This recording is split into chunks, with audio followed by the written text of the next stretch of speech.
let me in on a little secret. It's not always easy doing this gig. We have, as your representatives of community, of industry, of government membership within the dialogue, Adam and I and the team have to fight every day. We observe a couple of rules we use. One, do it honestly, do it fairly, do it professionally. Two, do it in a way that honours the people who asked us to do it, the community. And three, with an unflinching support for Greater Western Sydney. We're pretty proud of we'll celebrate 10 years next year. It's been a pretty decent 10 years in the Greater West, in case you haven't been looking, in case you haven't seen the projects that are up there tonight. And we think more to come. But it's not always easy in the intersection of politics and business and community and the media to get that right every time. We've had a change of government in New South Wales, a new sheriff 18 months ago when Chris Minns came. He sat here 2 years ago as the opposition leader. And he said to me that time, I'm sick of coming to gigs when I'm the opposition leader. I want to come when I'm the Premier and be in control of things. And he got his wish. And he got his wish because the people of Western Sydney said to him, we won't hand over, we want your show to have a turn running New South Wales. And in a way, Western Sydney was the fated beneficiary of the government before, certainly in hardware. I think some of the opening for Chris was that he was going to be more, in the early times, the OPEX Premier rather than the CapEx, because not a lot of cap left. They didn't leave him much capital. Canberra's not going to help pay all the bills anymore, though Jim Betts bought his cheque tonight, Premier, so feel free to get him to pay for some stuff while he's here. And because I think the Premier sensed, and his team, that a community wanted nurses as well as hospitals, teachers as well as schools, and it wanted not just growth that causes congestion, the growth that gets people home quicker and more in the afternoon and spend time with their family. So there's a change of mood. There's a need for a livability that maybe we were doing so much all at one time that was getting tough. And I think you're seeing a Premier that gets that. I don't think in all my years, and I'm 59 in March. I've been doing this stuff since I was 25 as a national industry advocate. That's an awful lot of politicians and bureaucrats I've dealt with over a long career. I've rarely met one at either end, Bob Hawke and Chris Minns, who innately get what the punters in suburbia think. He has that, he's the marketing terms they love him, the marketing of one that can instantly tell, and I think he's seen that. I think importantly, he tapped into a mood which was, we're sick of the aggro of politics. And to his credit, he and Dominic Perrottet did a handover of government in a democratic system the world could be proud of and should look at. He was smart enough to say when he opened the City Metro that has made infrastructure sexy again, Gladys, want you coming to be part of it because I inherited it from you. Sure, it was smart politics, but he did it because that's actually the right thing to do. That I think he sensed that we're all sick of everybody hammering tongs at each other. And I know Western Sydney is. I think Western Sydney retains the confidence that made him Premier and will continue. But Adam spoke earlier tonight about some of the, over the history of these awards, the great projects, the mega projects that we've welcomed in the last 10 years in Western Sydney. And we've seen tonight all those category winners of just this year what we're opening.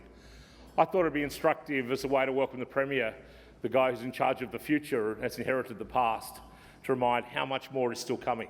As we talk about it, it's a little bit, slow it down. I've got to tell you, if this is slow, then my God, I'd hate to be in a place that's going fast as a region.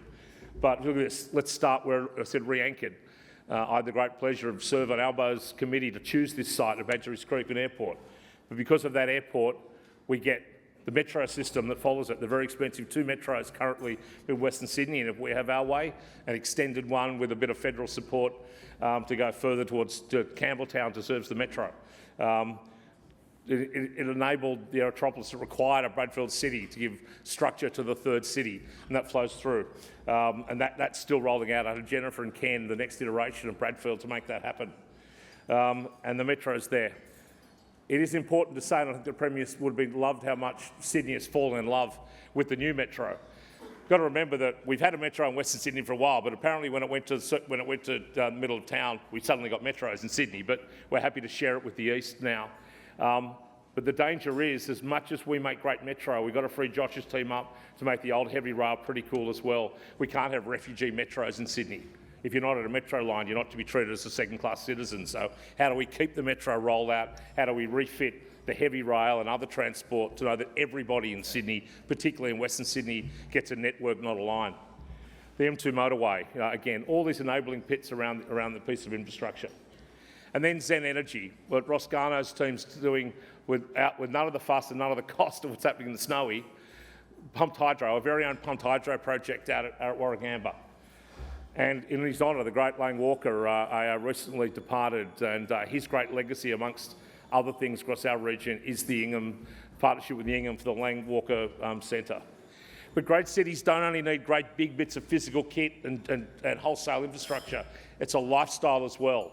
The powerhouse of Parramatta that will be the new cultural centre, spawning a network, we hope, of cultural centres across the region.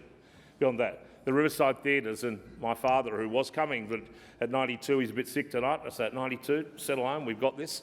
Built the first Riverside Theatre, and Parramatta Council, the state government, hopefully more from the federal government. If we get a bit more coin, we're going to deliver the greatest theatre Western Sydney's ever seen. The Eels have hoped to do a live site. I know they're talking to Venues New South Wales of what can be done there, how we can find a way when the state money disappeared, how the private sector can step in and give Parramatta and Western Sydney the sort of live site that the entertainment quarter is about to get. And the great Campbelltown Arts Centre expansion. 50 years of Gough Whitlam, what a better way to honour the great old man than to remind people that Western Sydney also have arts. Peter's here from Winter Sports World. You reckon Dubai's got a good winter sports? Wait till Penrith brings the snow to Penrith and all those international tourists falling off the plane. How great that'll be. And the Panthers. Got to say, when the Eels last won a premiership, they built us a stadium. We didn't win one since. Gee, I hope that doesn't happen to the Panthers.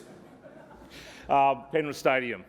But it's got to be great communities as well. More point, you know, things like that. 10 years, it's just got on exhibition. It's a tough grind to get great projects forward, to give the people of Western Sydney access to water that we will continue to campaign for, like the people of the East have, recreational water. But despite all the projects you know about, here's the ones we haven't even got photo. They're that ambitious, we haven't even got a photo yet. A couple of hospitals at Rouse Hill and Bankstown, remarkably to go up. Campbelltown Justice Precinct, we hope, to get that educational justice base to drive further the Campbelltown economy. More university campuses in Liverpool and Parramatta that are currently planned. I think there's 2 more for Liverpool and another one for Parramatta being spoken of at the moment. And here's a dream. How about in Fairfield, a zero-emission bus and battery factory, so we can do what the Premier said he would come to office on and help him deliver. Public transport made by people in Western Sydney, for people in Western Sydney, and zero emission, and get the federal government's Made in Australia fund to kick in and help us crack the nut so all our buses don't have to come from China. It'll be a pleasant change. And then where we stand now, why not the convention centre that's been planned here for Olympic Park with a metro that opens and maybe a roof on the big house by 2032.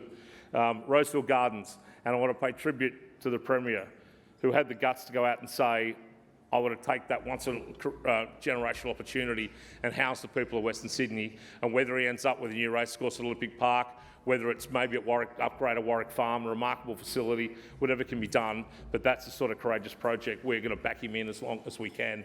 And the Roxy Theatre, not only because I saw Star Wars there in 1977, but the very beating heart of Parramatta. That's a place that deserves heritage protection. It deserves metro support to get it built so that we get more cultural facilities. And then here's a couple. I mentioned the high-speed rail. We want the high-speed rail. If Canberra delivers a high-speed rail, with or without New South Wales, whatever the state government has, we want that connecting Western Sydney. Homebush, Olympic Park, Bradfield, you name it. There's a lot of places that deserve a high-speed rail link. And last one, and we'll ask of the Premier a couple of things to go to Canberra.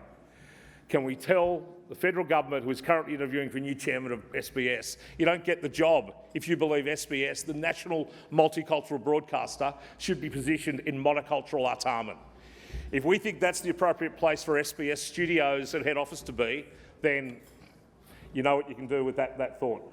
They're looking for a new chairman. First question for the chairman, do you support moving this to Bankstown, to Liverpool, to Parramatta, wherever you choose?